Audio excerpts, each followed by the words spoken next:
Hello everyone, Nandarki Namaskaram. My name is Adarsh. You're watching AB's Cricket Diary and I hope you missed me because I missed you. And I'm sorry. మీ అందరికి చాలా చాలా sorry చెప్పాలనుకుంటున్నాను for having disappeared without letting you know, without your permission. So basically ఏం జరిగిందంటే I was shooting for a new film and it was an action sequence. It wasn't even heavy duty action sequence or something. But shit happens and I happened to injure myself and I hurt I tore a ligament in my left leg and therefore I had to take a week off. Now that you've forgiven me, can we get back to business, please? Thank you.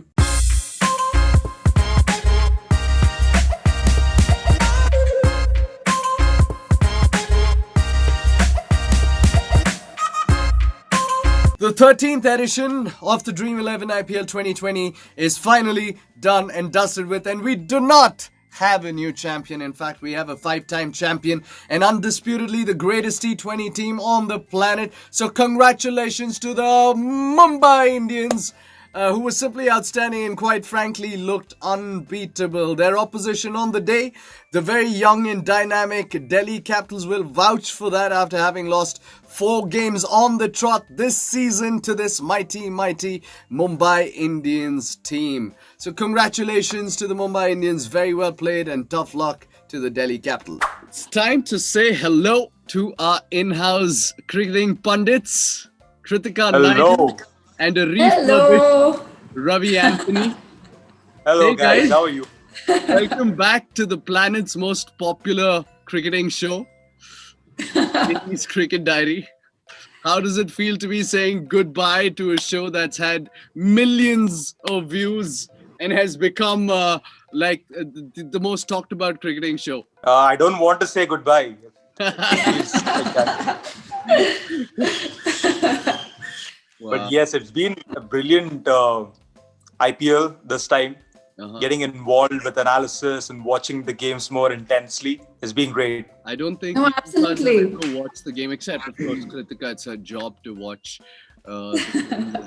as she does, but I don't think I've ever watched it this intensely and this closely. Yes. Kritika. No, absolutely. No, it's in fact, like I was saying even earlier, sometime in the season, that I literally there was an extra incentive to watch every single game. And I think it's only happened now after 2010, maybe, that I've watched every single game of an edition. Wow. Yeah. Okay. Well, the curtains have been drawn on the Dream 11 IPL 2020, and the Mumbai Indians have managed for the first time to successfully defend their title, making them the unprecedented 5-time champions, defeating the Delhi Capitals.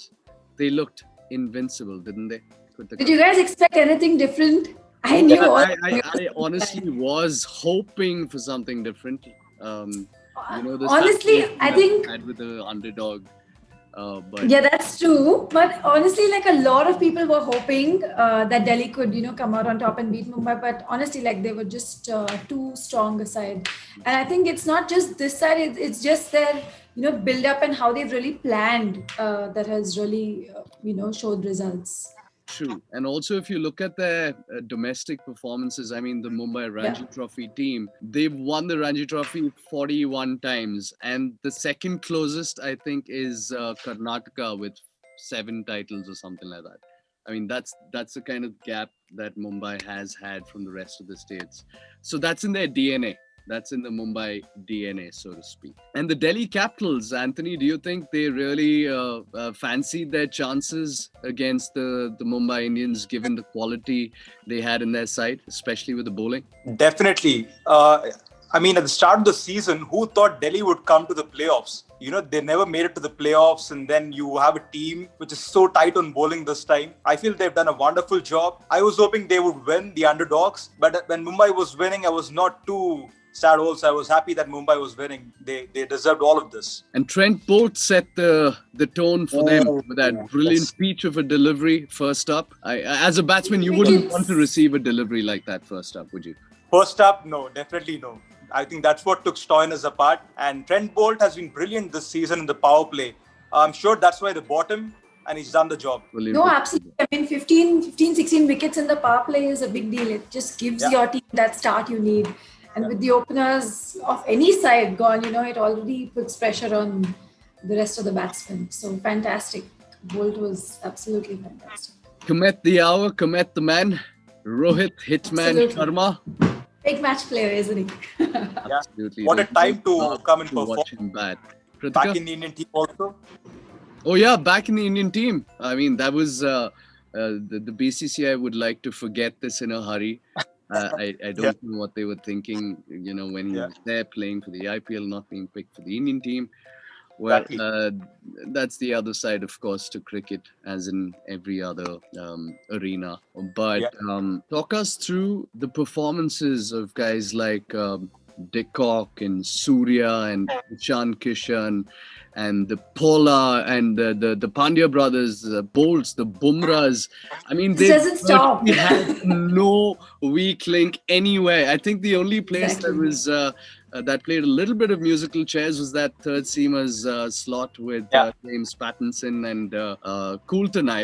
Yeah. But they had enough luxury even there. However they pleased, get in whoever, again leave out whoever. I think the only guy who would feel hard done by is probably Saurabh Tiwari, who was picked at the beginning. He made the 11, but then one little bout of illness and Ishan Kishan came in and then he just sealed that spot.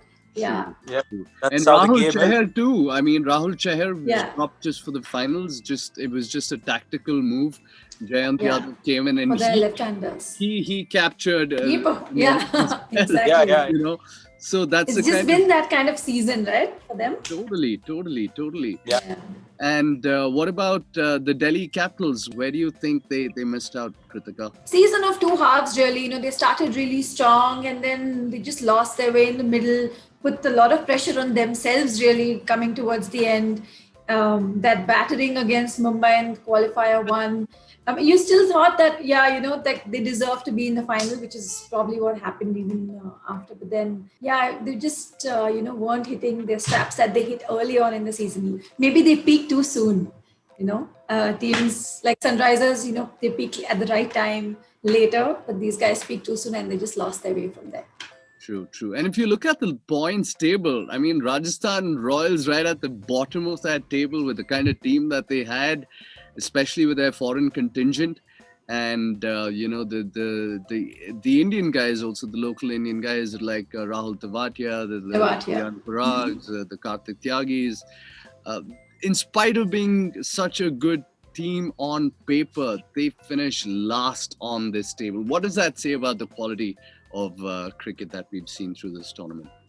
It's just a lot. In fact, Anthony will, be a better because he's picked the impact players and he'd be happy actually that Jofra was MVP. And it's happened for the first time that it's happened from a team that finished last. So he'll be able to best take you through that. Sure. I mean, for me, Rajasthan was a bunch of brilliant talents coming together, but somehow the right balance, the right leadership. I feel they missed out on strategy this time. They have these archers, Rahul Tewatia, who comes and he wins those games for you. But together as a team, I think they failed with the strategy. Yeah, they never really clicked together, all of them. Yeah. Ben Stokes too took his own sweet time coming into the tournament and finding form.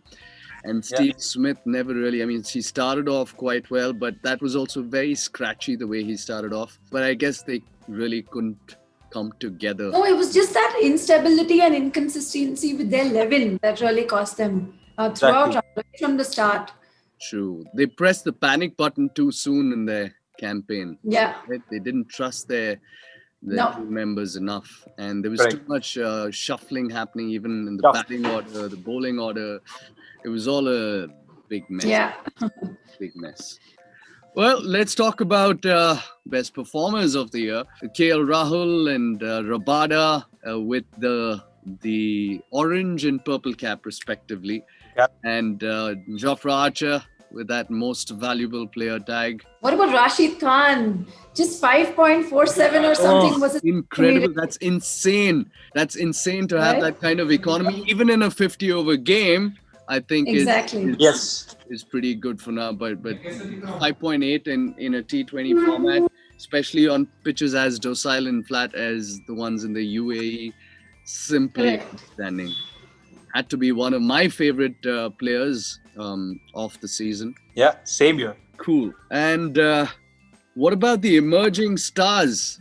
Who do you think really caught your eye? Who do you think caught your attention? The emerging stars? Devdutt Padikkal. Of course, had to be him. Of course. Karthik Tyagi was really good as well. Right. Even Priyam Garg, I mean, he didn't live up to his billing or the repute that he came with, but those couple of innings that he played were really good. Even Samath, for that matter, was quite impressive, wasn't he? And Ahmad was outstanding. I mean, I felt he almost won that game the last match. Exactly. Yeah. He almost did it, but unfortunate. Yeah. And Rahul Chahar, for me, I love leg spinner. Oh, yes. This guy, he's got the persona. He's got amazing skill.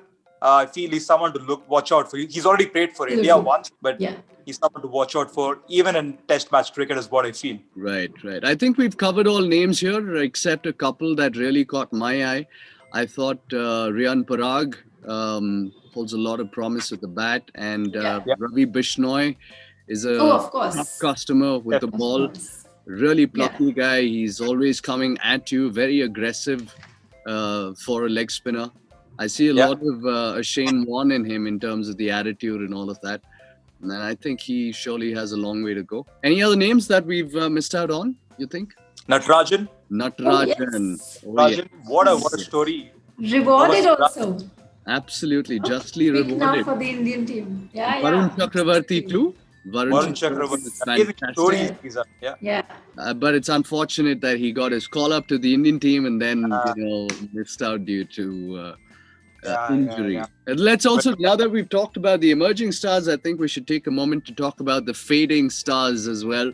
The likes of MS Dhoni, Dale Steyn, Shane Watson, and possibly the end of the road for Murali Vijay as well. I don't see him really making a comeback into this Indian team. I don't think so. Watson's anyway called time on his T20 career, so that's that. Let's give it up for him on a brilliant career. Yes, absolutely.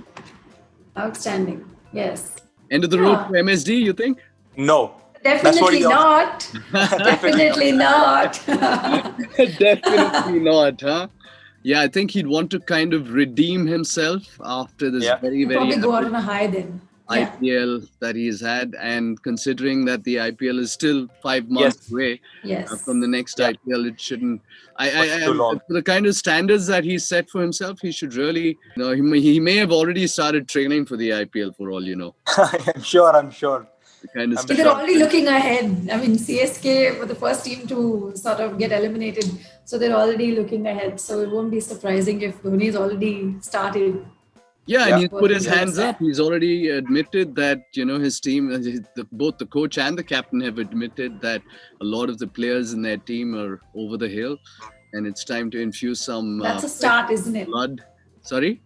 That's a start. That is a start, of course. Good start, yeah. Absolutely. And you'd expect nothing less. What about RCB?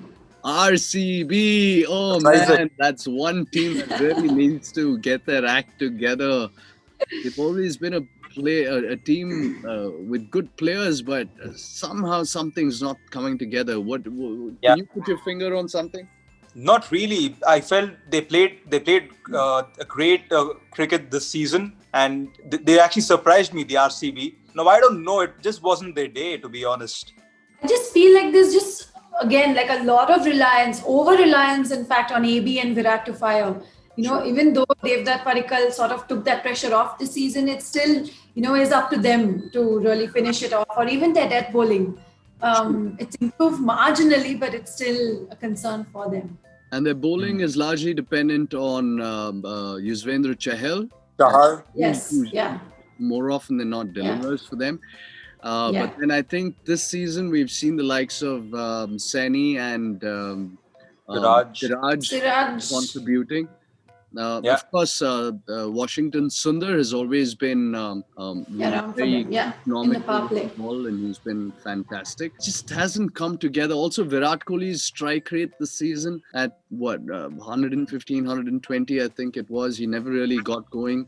He looked a pale shadow of himself. He didn't really look in the best of form, although he did get the runs. But I guess when you're competing against a team like the Mumbai Indians, who do not have a single loophole in their squad, Yeah, exactly. I mean, those are the kind of guys that you have to match yourself up against. And it's not the individual names that will matter. They need to start to find a way to win this, and I don't know what it will take. Unfortunately, ಈ ಸಲನೂ cup ಅವ್ರದ್ದಾಗಿಲ್ಲ. Well, we can't talk about cricket and not talk about the commentary and the commentators. Let's talk a little bit about who you think were your favorite commentators and who you just didn't feel like listening to. Interesting. For me, it was Kumar Sangakkara, someone I love listening to while he's commentating. The kind of energy, the kind of intellect that he brings onto the table.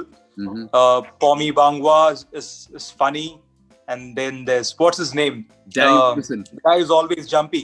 Danny Morrison. Danny Morrison. Danny Morrison, yes. There, everyone knows him. His energy is unmistakable, isn't it? It's amazing. You cannot have a tournament and not have him.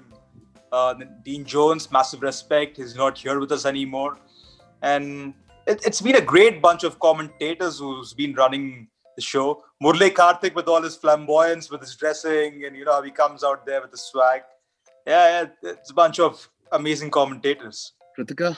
I love listening to Mark Nicholas, like period, in general. He's got flair. Yeah. And for me, because of the energy he brings, Simon Dewey with his insights, I think those are my top picks.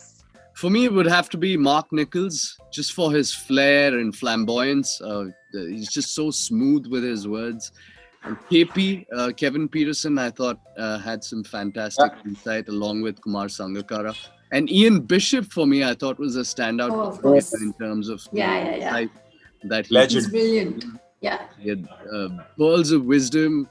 He never speaks nonsense, the guy. No, absolutely. And he's just been absolutely brilliant in this IPL. Of course, Danny Morrison and Pommy Bangwa for their tone and their excitement and the energy that they bring to the table. Yeah. And the commentators that I really didn't feel like listening to, honestly, were Murli Karthik and Anjum Chopra. You know, kind of appealed to me largely. What lies ahead for you guys? Kritika, Anthony, individually, professionally, what's coming up? What's the year end looking like? What's work looking like now that we've come to the end of a glorious season of the IPL and the first of the AB's Cricket Diary? We'll have to get together again in March, April, whenever the IPL begins. So until such point, what lies ahead for you guys? I honestly can't wait to get to the other season of the IPL to start off with. And professionally and personally, my movie is releasing on November 13th. That's cool. there. Vintagada Vinuma, in which also, me and my wife have made a special appearance in it, a cameo. Yes, sweet cameo. It's come out brilliantly. And then I'm getting another song out, a rap song. It's going to be on my YouTube channel. So that's how the year end is looking for me. An amazing Diwali and Christmas also. How about you guys? Crazy. What about you, Kritika? Work. Awesome. With the Australia summer going to kick off, this is going to be a pretty hectic season. Now it won't stop. Right. When does the Australia series begin? I think end of November, actually. November. That should be a cracker of a series. With Virat Kohli opting out for paternal reasons. He's on a paternity leave. Right? Yeah, he's leaving after the first test, but that's all right, I think. Yeah, absolutely. Well deserved. Nice to see. Once in a while, Absolutely. It's actually quite nice to see that he opted out because, family first. Family first, definitely. Well, we'd also like to thank the guests that we've had on our show. Sunil Shetty, Anna, we can't thank you enough for having been on the show at such short notice, and it was a fantastic episode. Also, Prince and Adit, Arun, thank you guys, man, for being on the show. It was an absolute blast shooting with you guys. Kritika, Anthony, a word on our faithful audiences, Vaishnavi, Sandeep, Vicky, Sai Venkat, Harmonica Pal, Sujan Kumar, and everyone else on So the show many of them. So many of them. showed That us was so really much sweet, love. actually. Lots Yes. of support, lots of love. Thank you, guys. Thank you. Thank you, guys. You've been Love. It meant a amazing. And lot to us. it's only because of you and the kind of fuel you provided us. We've been doing all this. So thank you. And Yeah, Absolutely. thank and you, Adarsh, there, also for. there's been many points, there's been many occasions during this journey that I didn't have it in me to continue with the show. There's been so many instances where I felt like giving up, but then Kritika, Anthony, thank you guys for all the support. It's I've never done anything like this, and it was incredible. I think we managed about 50 episodes or something in all. That's awesome. We missed out on about 4 or 5 games Right. due to my Right. injury. But then I'm looking forward to whenever it happens again Yeah. Yeah. next time. And also Always. like to thank the back-end team at Whacked Out, especially Prashant, Tejaswi, and Manikyam for working tirelessly. And we hope that you guys had fun on this journey with us. It was a privilege to be able to bring to you whatever we did, whatever we could manage. And until we meet next time, whenever, you guys stay good and take care of yourselves. Lots of love and have a fantastic festive season ahead. Yes. Thank you, guys. Take care and have a happy and Thank safe Diwali. you. Thank you. Take Thank you care. guys. Happy Adios. Diwali. See you soon. See you soon. Cheers, guys.